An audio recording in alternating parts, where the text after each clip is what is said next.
आज हम शुरू करते हैं। हमारा बहुत ही एक बेहतरीन टॉपिक है आफ्टर ट्वेल्थ, यानी जब भी, ये सिर्फ आफ्टर ट्वेल्थ एक नाम है, लेकिन जब आपको लगे कि हाँ मेरे पास 2 से 3 साल हैं, आज की क्लास उन सभी के लिए है। 2 to 3 years जिनके पास लगता है, वो चाहे कभी भी हो, 2024 देना हो, 2023 देना हो, 2026 देना हो, कुछ भी हो, जब उनको लगता है कि मेरे पास 2 से 3 साल हैं, तो मेरी तैयारी का सही आयाम क्या होना चाहिए। दोस्तों, इस तरह की मैंने क्लासेस में आपको बताया था कि शुरुआत आप सिलेबस से कर सकते हैं, फिर उसके बाद लेवल 1 की बुक्स पढ़ते हैं। लेवल 1 की बुक्स पढ़ने के बाद, जैसे मान लो एनसीईआरटी हो गया, फिर आप लेवल 2 की बुक्स पढ़ते हैं, फिर ऑप्शनल करते हैं, फिर आंसर राइटिंग की बात आती है, आपकी आंसर राइटिंग हो गया, और इसके पश्चात आप जो है वो एस्से हो गया, और अपनी जो है इंटरव्यू की प्रिपरेशन करते हैं आप, और इसके साथ साथ आपकी तैयारी होती है। ये बहुत ही हॉलिस्टिक है और इस पर हम कई बार बात कर चुके हैं, कई लोगों ने इसके बारे में बात किया, राइट, कि मतलब आप पहले सिलेबस से शुरुआत करें। लेवल 1, लेवल 2 एनसीईआरटी की अभी क्लासेस चल रही हैं, एनसीईआरटी आंदोलन, लेवल 2 हो गया, ऑप्शनल हो गया, आंसर राइटिंग हो गया, एस्से और तमाम तरह के इंटरव्यू की प्रिपरेशन, ये हम सभी जानते हैं। तो फिर आज की क्लास बाकी क्लासेस से अलग कैसे है? हर बार मैं कुछ नई चीजें लेकर आता हूं, नई बार साइकोलॉजिकल फैक्टर्स लेकर आता हूं। तो आज की क्लास में भी हम उसी तरह के साइकोलॉजिकल फैक्टर के बारे में बात करेंगे कि आज बेसिकली मैं आपसे कुछ चीजें बताऊंगा कि ये होता है कि सिलेक्शन के लिए मुझे ये बेसिक रिक्वायरमेंट है, ये मेरी। अब हम बात करेंगे आज फेलियर क्यों होता है। अगर हमें ये चीजें पता है कि सिलेबस पढ़ लो, लेवल 1 की बुक्स पढ़ लो, लेवल 2 की बुक्स पढ़ लो, ऑप्शनल पढ़ लो, आंसर राइटिंग कर लो, एस्से कर लो, सिलेक्शन हो जाएगा, ये बात सबको पता है। अगर ये बात सबको पता है तो होता क्यों नहीं है? अगर ये पता है कि ऐसे हो जाएगा, ठीक है, यही सही तरीका इंटरनेट पे अवेलेबल है, हजारों वीडियो पड़ी है, तो होता क्यों नहीं है? मेरा क्वेश्चन है, होता क्यों नहीं है? सिलेक्शन हो क्यों नहीं रहा? पास क्यों नहीं हो रहे हो? आज मैं इसके बारे में बात करने जा रहा हूं कि वो फंडामेंटल्स जो इसके बियॉन्ड है। मेरे ख्याल से तुम समझ गए होगे कि मेरा आज का मकसद बहुत ही गहरा है और आपकी उस नब्ज को छूने जा रहा हूं कि सब कुछ पता है। बोलो किसको ये नहीं पता? सबको पता है। कितनी बार मैं इस पे बात कर चुका हूं, वीडियो बना चुका हूं, लेकिन आखिर सवाल है, होता क्यों नहीं है? जब मुझे सब कुछ पता है कि ये बुक पढ़नी है, फलाना बुक पढ़नी है, हो क्यों नहीं रहा है? आज मैं उसके बारे में बात करने जा रहा हूं, 6 स्टेप्स के बारे में बात करूंगा, और मैं उम्मीद करूंगा कि अपनी डायरी में उन शब्दों को आप लिखेंगे, उसके बारे में आप एक विवेचना करेंगे कि आखिर जो मैं आज आपको 6 स्टेप सिखाने जा रहा हूं उसके बारे में खुद पर काम करिए, राइट। तो ये बहुत ही आपके लिए इंपॉर्टेंट है और आप समझ जाएंगे कि मुझे ये चीजें पता थी, फिर भी मुझे कौन है जो पढ़ने से रोक रहा है, कौन है जो मेरा जो है दिमाग को भ्रमित करता है, क्यों मैं इतना टेंस हो जाता हूं, क्यों मैं अच्छा आंसर नहीं लिख पाता जबकि मेरे टीचर ने मुझे पढ़ाया है। तो उसके पीछे क्या क्या कारण है, इसके बारे में आप यहां से बात करना शुरू कर देंगे। रेडी हैं आप? रेडी हैं? तो मैं आगे चलूं। मेरा मकसद आप समझ में आ गए। आज हम बात करेंगे कि क्यों होता नहीं है हमसे। जब सब कुछ पता है तो हम क्यों नहीं कर पा रहे? हमें पता है कि 10 घंटे पढ़ना चाहिए, क्यों नहीं पढ़ पा रहे? ठीक है, वो चीजें क्या है और उसके पीछे जो स्टडी मैकेनिज्म है वो रिस्पॉन्सिबल नहीं है। किताबें अवेलेबल है, कौन ऐसा स्टूडेंट जिसके पास किताब अवेलेबल नहीं है, मैगजीन अवेलेबल नहीं है, सिलेबस अवेलेबल, सब कुछ इंटरनेट के जमाने में। आज 20-30 साल पहले होते तो कह सकता था हाँ गांव देहात का अंतर, आज सब कुछ अवेलेबल है। तो क्या चीज है जो नहीं है? और वो है कि इनके साथ अपना माइंड मैकेनिज्म कैसे लेकर चलना है। और आप समझ गए होंगे कि बहुत ही गहरी बात है आज की, और बहुत ही महत्वपूर्ण जो है वो अपडेट्स हम लोग आज करने जा रहे हैं। चलिए शुरू करते हैं हम लोग। तो सबसे पहले हम यहां पर बात करने जा रहे हैं माइंड मैकेनिज्म की। माइंड मैकेनिज्म ये कुछ ऐसा है, क्या चीज है? क्या चीज है? मुझे कौन है जो एनसीईआरटी पढ़ने से रोक रहा है? क्या है जो आंसर राइटिंग में नहीं कर पा रहा हूं? ऑप्शन मुझे क्यों नहीं समझ में आ रहा है? गलत ऑप्शन मैंने कैसे चुन लिया? बहुत सी ऐसी चीजें हैं जो आपको जानना बहुत जरूरी है। एक छोटा सा एग्जांपल लेता हूं, ठीक है। आप एक ऑफिस में काम कर रहे हैं, फॉर एग्जांपल आप एक ऑफिस में काम करते हैं और आपको आपके बॉस ने कहा कि जाओ और तुम एक प्रिंट लेकर आओ, ठीक है। आप प्रिंट जो है जब लेते हैं, प्रिंटर को जब आप कमांड देते हैं तो एक पेपर निकलता है, और पेपर में आप क्या देखते हैं कि गलतियां हैं, उसमें स्पेलिंग मिस्टेक्स हैं प्रिंटर में, ठीक है। जब आप दिखाते हैं, जब आप आउटपुट निकालते हैं, बड़े ध्यान से मेरी बात समझिएगा, आपकी क्लास समझ में आ जाएगी। तो आपको समझ में आता है कि इसमें बहुत गलतियां हैं। फिर आप दूसरा प्रिंटर, पहले प्रिंटर के बजाय दूसरे पे जाते हैं, फिर सेम प्रिंट आउट लेते हैं, क्या होगा? प्रिंट आउट में फिर गलतियां अंदर होती हैं, कुछ मिस्टेक है। फिर तीसरे प्रिंटर पे जाते हैं, फिर आपको वही गलती दिखाई पड़ रही है। तो आपको क्या करना होगा? आपको यहां पर क्या चीज करनी होगी? क्या प्रिंटर को बदल देने से, आप मुझे जवाब दें, मेरे साथ इस क्लास में जुड़े, क्या प्रिंटर को बदल देने से मेरी ये गलतियां खत्म हो जाएंगी?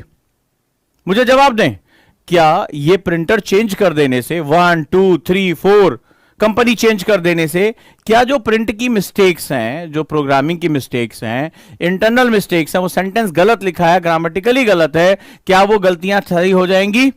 आप मुझे जवाब दें। नहीं सही होंगी? बिल्कुल सही कहा आपने, ये नहीं सही होंगी।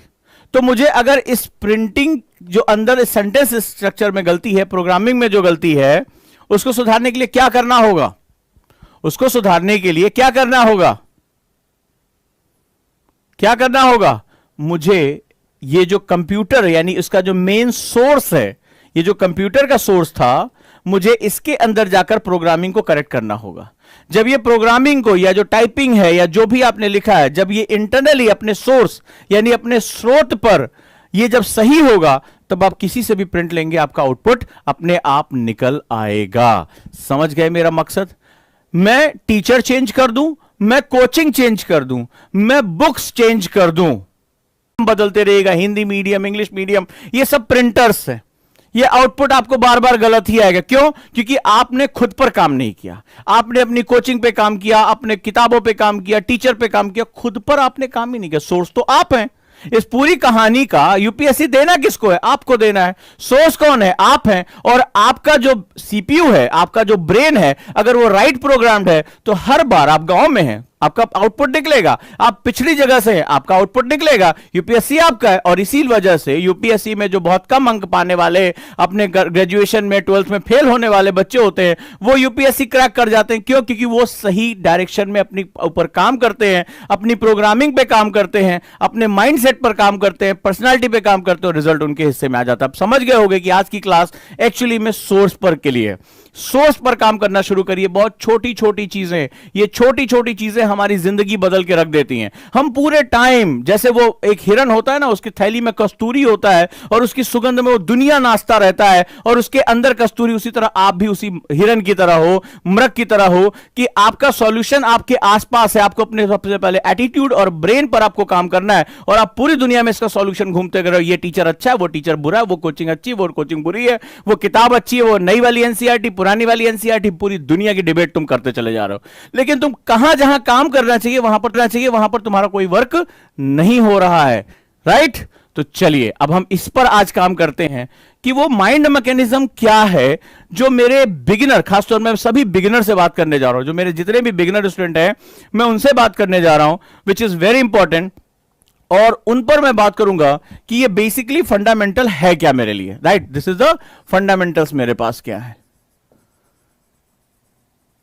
एक बहुत छोटी चीज है, लेकिन ये चीजें जो है वो आपको गलतियां करने से आगे रोक देंगी। पहला क्वेश्चन, आज आप एक डायरी लें, ठीक है, और पहला क्वेश्चन लिखें। आज उसमें फर्स्ट क्वेश्चन, हम माइंड को प्रोग्राम करने जा रहे हैं, हम रीप्रोग्राम करने जा रहे हैं। सबसे पहले, what is your overall mission? ठीक है, लिखो, what is my overall mission और पर्पज।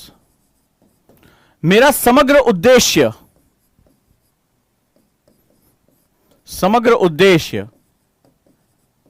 या लक्ष्य क्या है? छोटा सा क्वेश्चन लिखो, एक पेज छोड़ देना। 6 पेज आज मैं तुम्हारा इस्तेमाल करूंगा, 6 पेजेस, लेकिन इस पर तुम्हें आज अपना काम करना है पेंसिल के साथ। लक्ष्य क्या है? कहोगे ये तो बड़ा आसान है। सीरियसली 2 वर्ड है, ओवरऑल। ओवरऑल का मतलब है आज तुम अपनी शुरुआत कर रहे हो। तुम कैसे सोचते हो? अब गलती बताता हूं, तुम सोचोगे सर मुझे पता, मुझे आईएएस बनना है, ठीक है, तो इसका मतलब है तुम्हारा ओवरऑल पर्पस नहीं है। बस यही सबसे बड़ी गलती करके। क्यों? क्योंकि तुम मिड में हो। What about after IAS? आपको नहीं पता, तो आप एकदम मिड सेशन में हो और आपको लगता है सर मुझे आईएएस बनना है, सर मुझे आईपीएस बनना है, यूपीएससी सर क्रैक करना है। ये इसको ओवरऑल पर्पस नहीं करते। Overall purpose is all about the purpose of life. क्या बोलते हैं इसको? बड़े ध्यान से समझना, पर्पस ऑफ लाइफ। जानते हो ये पर्पस ऑफ लाइफ क्या होता है? कितने लोग इसे जानते हैं? जीवन का उद्देश्य, जीवन भर का उद्देश्य, जीवन का उद्देश्य और जीवन भर का उद्देश्य। आज मैं तुम्हारे माइंड को वहां लेकर जा रहा हूं।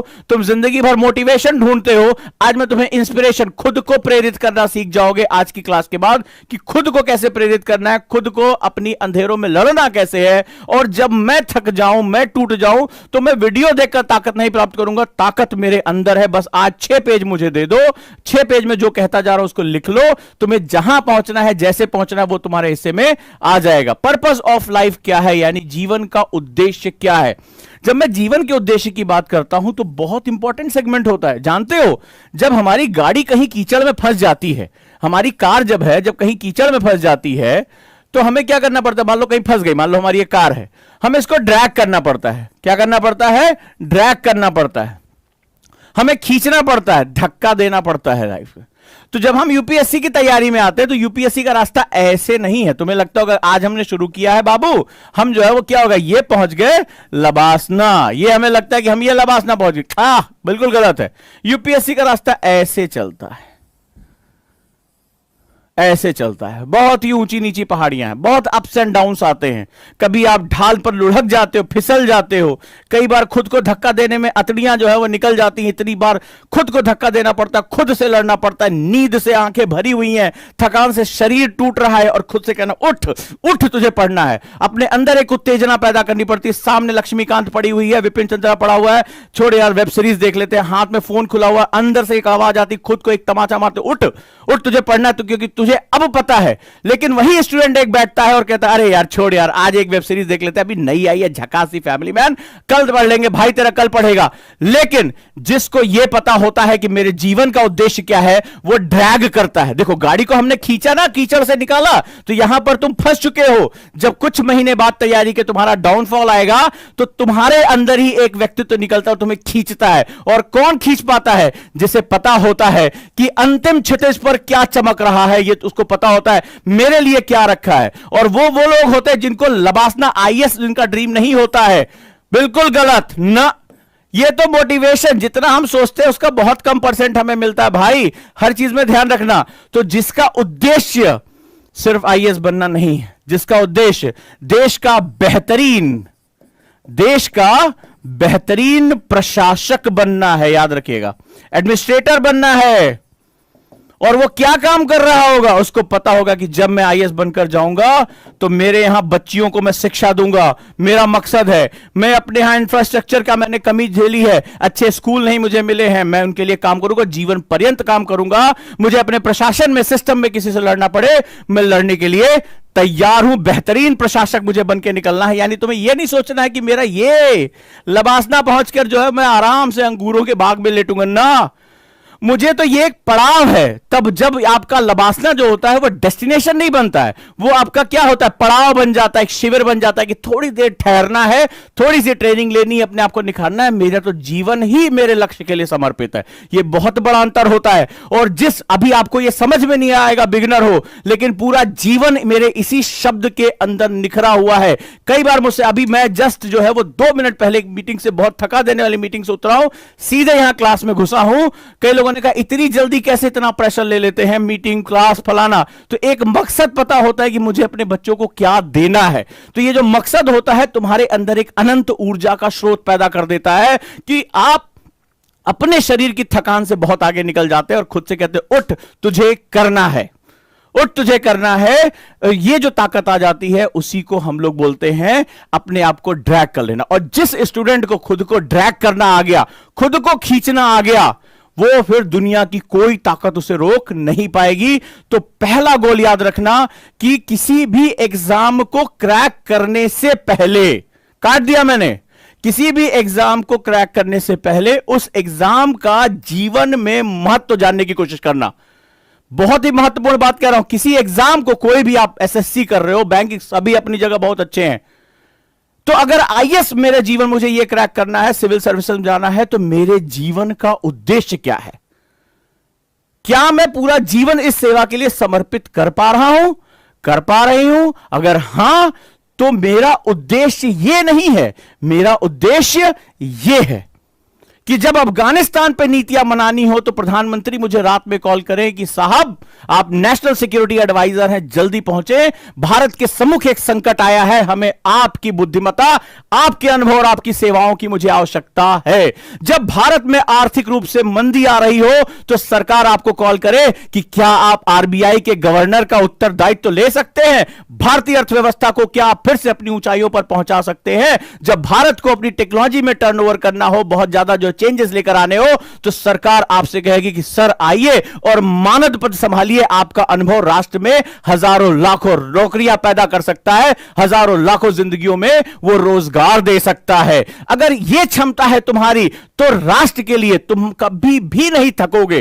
तुम्हारी उम्र भी तुम्हारी शक्ति के आगे, आंतरिक शक्ति के आगे छोटी पड़ जाएगी। अजीत डोवाल साहब रिटायर होने की उम्र से आगे निकल चुके हैं, सरकार पकड़ पकड़ के लेकर आ रही। ई श्रीधरन साहब जिनको मेट्रो मैन कहा जाता है, सरकार कह रही आइए सर प्लीज हमारा मानद रूप में आप आ जाइए। तमाम ऐसे जाने माने दिग्गज लोग जिनको सरकारें कह रही मत जाइए, आपके अनुभव की इस राष्ट्र को बहुत आवश्यकता है। तो यह वो शक्ति है जो तुम्हें अंधेरों में एक झटके में कि मुझे फोन फेंकना है, मुझे नहीं देखना है वेब सीरीज, मुझे नहीं करनी है चैट, मेरी लक्ष्मीकांत मुझे कितना भी तबाह कर रही हो, मुझे कितना भी जो है वो तकलीफ पहुंचा रही है, मुझे उठना है और पढ़ना है, तो खुद से कह पाओगे चल उठ और पढ़। तेरा मकसद ये है, तेरा मकसद ये परीक्षा नहीं, तेरा मकसद, तेरा जीवन ही तेरा मकसद है। ये परीक्षा तेरा मकसद नहीं है, तेरा जीवन ही तेरा मकसद है। जिस दिन तुमने अपने कॉन्फिडेंस से कहना शुरू कर दिया, जिस दिन तुमने जो है छाती चौड़ी करके ये बात कहनी शुरू कर दी, तुम मुझे बताओ कि कौन सी परीक्षा जो है रोक पाते हैं। और यही कारण है कि यूपीएससी में जो साहस होता है, अंदर की वो ताकत होती है, एक दिव्यांग बच्ची से कहती है कि तुम आईएएस टॉपर बनती है, और पूरी दुनिया को, जहां लोग कहते थे 60% शरीर काम नहीं कर रहा है, वो पूरी दुनिया को कहती है चल भाई देखो मैं आईएएस बन के दिखा दूं। जिसके पिता को आतंकवादियों ने गोली मार दी हो, वो जाकर कहता है कि मैं यूपीएससी का टॉपर बन सकता हूं। तो ऐसे लोग जिनकी पिता की हत्या कर दी गई हो और पूरी थाने में जिनकी कोई सुनवाई नहीं हो, वो बहनें जाकर खड़ी होकर कहती हैं कि हां मैं आईएएस बन सकती हूं, मेरे अंदर वो ताकत है। तो सामान्य बैकग्राउंड से, शोषित बैकग्राउंड से आए हुए लोग जिनका कोई बहुत बड़ा एकेडमिक बैकग्राउंड नहीं है, वो अपने साहत, अपने मकसद, क्योंकि उनके जीवन उनका मकसद बन चुका था, उन्हें समाज को दिखाना था कि एक पिता जिसकी हत्या कर दी गई है वो भी सिविल सेवा क्रैक कर सकता है, कर सकती है। तो ऐसी कंडीशन में वो समाज को एक बताते हैं कि मुझे इस परीक्षा को क्रैक नहीं करना है, ये मेरा जीवन ही मेरा मकसद बन चुका है। बस जिस दिन ये आ गया उस दिन तुम क्षितिज के पार देखना शुरू कर दोगे और खुद से कहोगे मेरे पास एक अनंत ऊर्जा स्रोत है। और ऊर्जा की कमी ही तो खा जाती है लोगों को। जैसे ही ऊर्जा कम हुई, लाओ थोड़ा सा फ्रेश होके देख लेते हैं, एक वेब सीरीज ही तो देखनी है। और मैंने तो आज तक 1-2 वेब सीरीज देखी है, मुझे तो नहीं लगा कि 1 या 2 एपिसोड के बाद कोई टीवी बंद कर पाता है। मानते हो या नहीं मानते हो, बोले यार अब अगला एपिसोड, अगला एपिसोड, उसको पूरा देख ले, रात भर देख लो, कोई दिक्कत नहीं है। ये बहुत बड़ा जो है एक अपने आप में जो है वो व्यसन है, अपने आप में एक बहुत बड़ा एडिक्शन है। लेकिन इस एडिक्शन को, ये बहुत से एडिक्शन आएंगे, किसी को प्रेम हो जाता है, कोई कहता है कि सर रिश्तों की वजह से मन नहीं लग रहा है, किसी को सोशल मीडिया का एडिक्शन है, किसी को गाने सुनने का एडिक्शन है, किसी को वेब सीरीज का एडिक्शन है। एडिक्शन मतलब क्या होता है? तुम एडिक्शन को गाली दे रहे हो, बात एडिक्शन की नहीं है, बात तुम्हारे अपने रिफ्रैक्शन की है कि अपने गोल से हटे। क्यों हटे? क्योंकि तुम खुद को खींच नहीं पाए। तुमने सोचा जिंदगी की गाड़ी ऐसे सपाट चलती है, लेकिन जिंदगी की गाड़ी तो इतने ऊपर अप डाउन चलती है, तो जब डाउन गए तो तुम ड्रैग कर पाए, जब ड्रैग नहीं कर पाए दलदल में फंस के खत्म हो गए। हजारों स्टूडेंट खत्म हो जाते हैं। और जब अगर अंतर मन की ताकत है, जब उद्देश्य को पता है कि मेरा सूरज इस क्षितिज पे चमकता है, मेरा जीवन ही मेरा मकसद है, खुद को ड्रैग कर ले जाओगे, खुद को ड्रैग कर ले जाओगे और फिर पीछे पलट के कहोगे यही था मेरी जिंदगी की मुसीबतें, ऐसी बहुत सी मुसीबतें अभी मेरे सामने आएंगी और ऐसी मुसीबतों को मैं कुचलता हुआ निकल जाऊंगा। यह इच्छा शक्ति होनी चाहिए। नहीं तो बाद में कहोगे अरे सर बड़ी प्रॉब्लम्स आ गई थी तैयारी में, सर बड़ा सर घूमता था, मन जो है यहां लग जाता था, वो प्रेम हो गया था, दिल टूट गया था। 50 बातें तुम करोगे और फिर दूसरों को बताओगे कि मैं कितना कमजोर हूं। क्लियर है? लिखो इस पर, आज बात करो। क्या तुम अपने मकसद को अपनी जिंदगी मानते हो या जिंदगी तुम्हारा मकसद बन चुकी है? अब इस बारे में विचार करना तुम आज से शुरू करो। ये पहली मेंटल प्रोग्रामिंग है जहां पर जब ये तुम ड्रैग होते हो ना, अकेले होते हो, तुम्हारा साया भी साथ छोड़ देता है, माता पिता भाई बहन गुरु कोई नहीं होता है जब अंदर व्यथित मन से चल रहा हो, जब फेलियर सामने आते हैं, जब लोगों की चुभती हुई आवाजें ताने तुम्हारे अंदर झुकते, उस समय ये घुटन इकलौती होती है।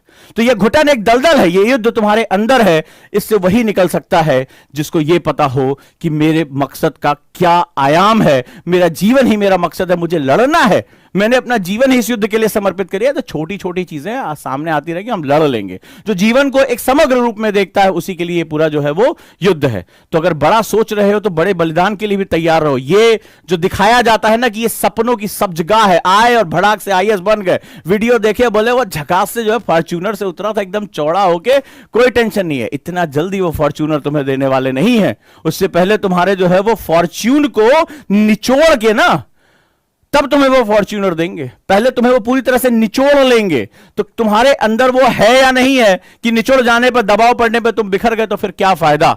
तो अब चलिए हम आगे चलते हैं। अगला सवाल है, अब दूसरा प्रश्न आया कि सर आपने कहा सिर्फ मुझे यहां नहीं सोचना है, मुझे अपने जीवन को एक बेहतरीन ऑफिसर के रूप में देखना है। आज कई ऑफिसर हैं वो अपने कामों के लिए बहुत ही बेहतरीन प्रेरणा के लिए जाने जाते हैं, सिंपल शरीर है, सिंपल जो है लुक है, लेकिन उनके काम इतने बेहतरीन हैं, उनके दिमाग की गरिमा इतनी जबरदस्त है कि लोग घबराते हैं। सर मैं कैसे देखूं इसके पार, मैं कैसे जानूं कि मेरे जीवन का मकसद क्या है, मैं कैसे अपने काम को अपने कर्म को प्यार करूं कि रास्ते में आने वाली छोटी छोटी अड़चने मेरे पैरों में बेड़ियां ना बने, और अगर मेरे पैरों में वो बेड़ियां बंध जाती हैं तो उन्हें तोड़कर आगे बढ़ने का साहस कैसे पैदा करूं। यह प्रश्न तुम्हारे जीवन में आता ही होगा। अब मेरा दूसरा जो उद्देश्य है, यह पहला डायरी में लिख लिया, मुझे खुद को ड्रैग करना ही पड़ेगा क्योंकि जीवन इस तरह नहीं चलता, जीवन इस तरह चलता है। यह यकीन मानिए चलिएगा कि आज मैं 6 घंटा, कल 12 घंटा, 18 घंटा, ना बेटा, कई बार ऐसा भी आएगा कि 6 घंटे से 12 घंटे से सीधे 0 पे पहुंच जाओगे। तो तुम्हारे अंदर ताकत है कि 0 से फिर से बाउंस बैक कर जाओ।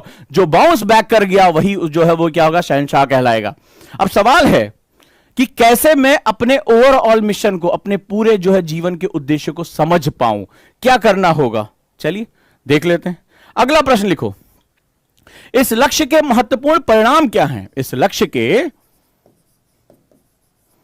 महत्वपूर्ण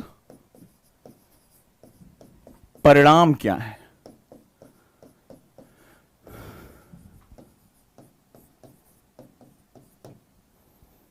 लॉ ऑफ अट्रैक्शन एक बहुत ही खूबसूरत किताब है, ठीक है। कई लोग सीक्रेट के नाम से भी उसको पढ़ते हैं। कॉस्मिक एनर्जी के बारे में भी बात करते हैं कि ब्रह्मांड से जो मांगो वो तुम्हारे सामने तुम्हारा अवचेतन मन लाकर खड़ा कर देता है। यह प्रश्न कुछ उसको आधारित है। जब मैं अपने मकसद को वास्तविकता में रूप में देखा, मैं तुम्हें एक प्रैक्टिस बताने जा रहा हूं। अपने कमरे में जहां तुम एकांत में हो, अलमारी के अंदर, डायरी के अंदर एक विजुअल बुक बनाओ, एक ऐसी किताब बनाओ जिसमें अपनी फोटोज को, अपने विजुअलाइजेशन को तुम सामने रख सको। यानी कि जब मैंने कहा कि मेरे लक्ष्य के महत्वपूर्ण परिणाम क्या हैं, यानी कि what are the key results of this goal, key results of this गोल, कि मैं जो यूपीएससी को क्रैक करने जा रहा हूं उसके रिजल्ट्स क्या हैं। तो रिजल्ट तुम्हारे और मेरे अलग हो सकते हैं। मान लो मेरे पिता को जमीन से बेदखल किया गया था, तो मुझे अपने पिता का सम्मान दिलाना है, मुझे वापस लेकर आना है वो सम्मान, वो जो है उनको जो है शोषित किया गया, उनको मारा पीटा गया, मुझे उनको न्याय दिलाना है। मुझे मेरे किसी भी अवस्था की वजह से समाज में मेरा मजाक उड़ाया गया, मेरा जीना हराम किया गया, और मेरे वजह से मेरी जो है अस्मिता पर, मेरे गर्व पर उन्होंने जो प्रहार किया है। तो नाम लिखो वो कौन कौन है जिनको मुझे जवाब देना, उनको विजुअलाइज करके लेकर आओ। परिणाम, मैं अपने समाज में बदलाव लेकर आना चाहता हूं। वो बदलाव तुम संसार नहीं बदल दोगे, लेकिन उन चीजों को पकड़ो जो बदलाव कर सकती है। मुझे शिक्षा में, ठीक है, मुझे अपने स्कूल, अपने गांव, प्राथमिक शिक्षा में, महिलाओं की सुरक्षा में मुझे बहुत बदलाव करने हैं, तो मैं बदलाव करने के लिए तैयार हूं। ये विजुअल बोर्ड बनाओ, यानी दृश्य कर सको, अपने लक्ष्य को गहराई से देख सको।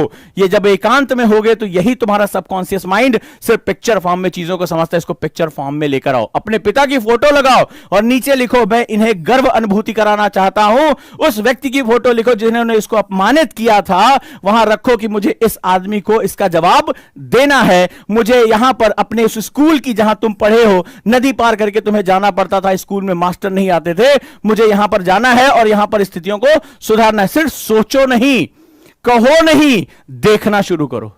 दो तरह से कहा जाता है, एक दुनिया से कहा जाता है और एक खुद से कहा जाता है। हम ज्यादातर दुनिया को बताते हैं, सर मैं आईएएस बनना चाहता हूं क्योंकि मैं समाज में सुधार करना चाहता हूं। हजारों बच्चे मुझसे यही बात कहते हैं। मैं उनसे यही पूछता हूं, तुमने खुद से कभी कहा? तुमने दुनिया को बताया, चाचा को बताया, फूफा को बताया, मास्टर जी को बताया, प्रेमी को बताया, प्रेमिका को बताया कि मैं ये करना चाहता हूं, मैं आईएएस बनना चाहता हूं। कभी तुमने खुद से कहा कि मैं क्या चाहता हूं? और तुम जब खुद से कहने पे आते हो, तुम्हारी भाषा को नहीं समझता है, वो तुम्हारे अंतर्मन को समझता है। ये तुम्हारा अंदर जो है वो तुम्हारे अंतर्मन को समझता है। तुम्हारा मन किस चीज को देखता है वो बड़ा ही क्या होता है, विशिष्ट होता है, बड़ा स्पेसिफिक होता है। उसको सिर्फ एक ध्येय, एक लक्ष्य ही पता होता है। इसकी तस्वीर उसके दिमाग में बैठ जाएगी कि मुझे इसको जवाब देना है, और वो धीरे धीरे वो तस्वीर छन छन के, जैसे पानी छन छन के सागलों में अंदर पहुंचता है, ये छन छन के रोज थोड़ा सा छन छन के तुम्हारे अवचेतन मन में पहुंचेगा। ये विजुअल बुक, जब तुम ये उम्मीद करो, मैं भी एक बादशाह को पढ़ रहा था, ठीक है, आप बहुत जाने माने रैपर है, आज बहुत अमीर आदमी, अरबपति आदमी हो गए, लेकिन एक बात उनकी बड़ी अच्छी लगी। उन्होंने कहा मेरे पिताजी जो है सामान्य स्टोर पे काम किया करते थे, उनको नहीं पता था ऑडी क्या होती, तो वो कहते वो 5 छल्ले वाली कार यार बड़ी अच्छी लगती है, 5 छल्ले वाली कार बड़ी अच्छी लगती है। बादशाह बहुत जाने माने रैपर हैं, तो उन्होंने कहा 5 छल्ले वाली कार बड़ी अच्छी लगती है। उन्होंने कई बार अपने बच्चे के सामने कहा कि 5 छल्ले, उनको नहीं पता वो ऑडी होती है। और जब बादशाह आगे बढ़े, उन्होंने कमाया, तो उन्होंने कहा मैंने इसको अपने अंतर मन में बसा लिया था, अपने अंतर मन में बसा लिया था, अपने अंदर बसाया था। और जब मैंने पिताजी को ऑडी गिफ्ट की, तो उनकी आंखों में जो आंसू थे, जो चेहरे पे चमक थी, बोले कि मैं संसार की सारी दौलत लुटा के भी अपने पिता के चेहरे पे जो मैंने चमक देखी है, जो उनकी आंखों में आंसू देखे हैं, जो मैंने भाव देखा है संतुष्टि का, वो मुझे सारी दुनिया की दौलत लुटा के भी मैं नहीं खरीद सकता। लेकिन इसको पाने, फिर अब मैंने कहा कि सर मेरे पास 3 साल है, 2 साल हैं, 4 साल है, तुम्हारी मर्जी, तुम जानो तुम्हारे पास कितने साल हैं। मेरे लिए तो एक क्षण, एक मोमेंट, 1 साल बहुत है। मैं अपने लक्ष्य को, मान लीजिए आपने कहा कि सर मेरे पास 3 साल हैं, तो आप बड़े रिलैक्स है, शुरू के 2 साल मजे मजे में कटते हैं, लास्ट में आप दौड़ना शुरू करते हैं। यही सबसे बड़ी गलती हो जाती है। जब आप बड़े लक्ष्य बनाएं, आपको पता है कि परिवर्तन की अलख में जा रहा हूं, लंबा समय लगेगा खुद के व्यक्तित्व को बदलने के लिए, तो क्वेश्चन नंबर 3 अपनी डायरी में लिखो। और क्या क्वेश्चन होगा? माइक्रो गोल्स और मेसो गोल्स, यानी अगले वर्ष के लिए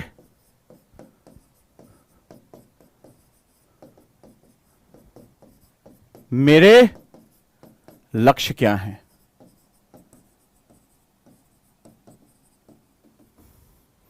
ना, मैं नहीं देखूंगा 3 साल मुझे तैयारी करनी है, first year, second year, third year. मैं देखूंगा मेरे 1 साल के लक्ष्य क्या हैं। पहले 1 साल का लक्ष्य प्राप्त हो जाएगा तो दूसरा अपने आप प्राप्त हो जाएगा, दूसरा प्राप्त होगा, तीसरा अपने आप प्राप्त हो जाएगा। तो मेरे 1 साल के लक्ष्य क्या है? यानी अगला क्वेश्चन किया कि अगर मैं आज ग्रेजुएशन फर्स्ट ईयर में आ गया हूं और मुझे ग्रेजुएशन थर्ड ईयर में मैं 21 साल का हो जाऊंगा और एग्जाम देना है, तो मुझे पता होना चाहिए कि मेरा मेसो गोल यानी माध्यमिक गोल कितना है, माइक्रो गोल कितना है, यानी मेरा अगले वर्ष के लिए, अभी इसको और छोटे में करूंगा, इसको अगले वर्ष के लिए मेरे लक्ष्य क्या है, 1, 2 और 3।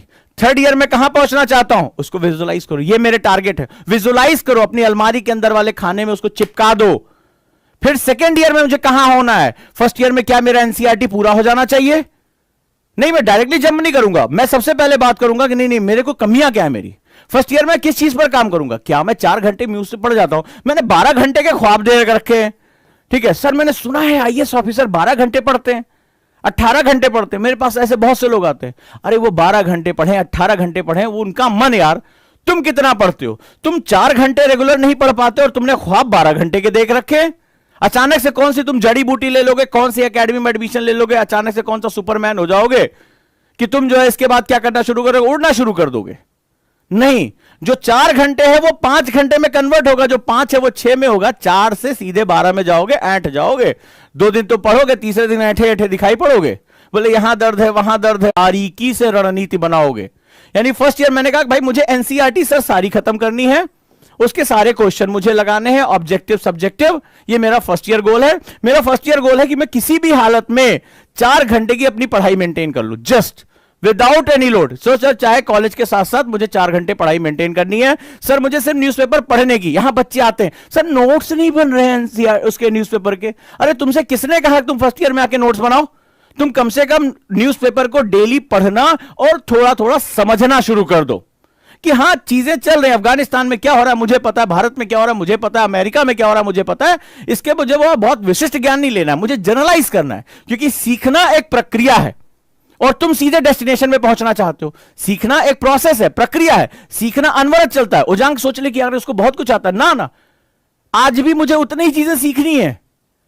तो सीखना एक प्रक्रिया है, तो अंत में डेस्टिनेशन क्यों मानते हो उसको कि नहीं सर वो टॉपर ने जो है वो सुने हैं कि सर वो नोट्स बनाते हैं अखबारों के, सर वो कॉपीज बनाते हैं। अरे वो तुम्हारा लास्ट स्टेज है, तुमने पहली शुरुआत की नहीं। हमारे एक कहावत है, बिच्छी का मंत्र जाने ना सांप के बिल में हाथ डाले।